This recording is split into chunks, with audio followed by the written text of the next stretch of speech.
চৰকাৰে এতিয়া ব্যৱস্থাটো ল'ব লাগে। আমাৰ ৰজাদুৱাৰ দৌল গোবিন্দৰ যিটো পৰিস্থিতি হৈছে, ডাম্পাৰৰ উৎপাতত মানে থাকিব নোৱাৰি 2-3জন ল'ৰাৰ প্ৰাণ লৈ ল'লে।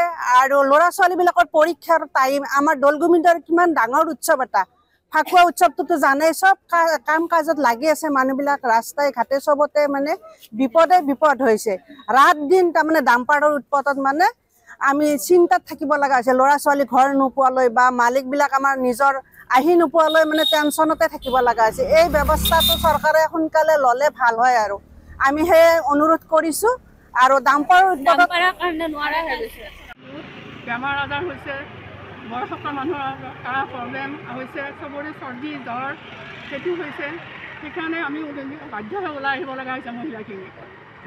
আৰু আমি বিচাৰোঁ যে 10টাৰ পিছত গাড়ী চলক, ৰাতিপুৱা 5টালৈ, তাৰপিছত বন্ধ থাকিব লাগিব, দিনত গাড়ী চলাব নোৱাৰিব। আৰু আমি ৰাতি গাড়ী চলিলে ৰাতিপুৱা চাফা হৈ যাব লাগিব। আমাক এই বালিটো উঠাই দিব লাগে, উঠাই চাফা কৰাই দিব লাগে।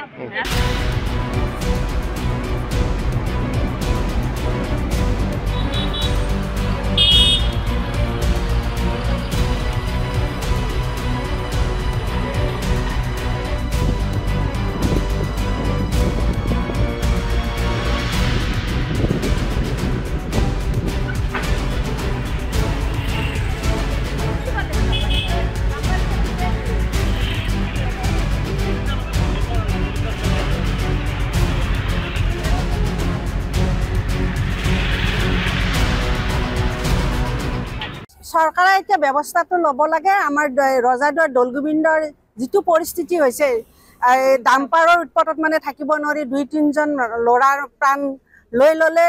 আৰু ল'ৰা ছোৱালীবিলাকৰ পৰীক্ষাৰ টাইম, আমাৰ দৌল গোবিন্দৰ কিমান ডাঙৰ উৎসৱ এটা, ফাকুৱা উৎসৱটোতো জানেই, চব কাম কাজত লাগি আছে মানুহবিলাক, ৰাস্তাই ঘাটে চবতে মানে বিপদ হৈছে।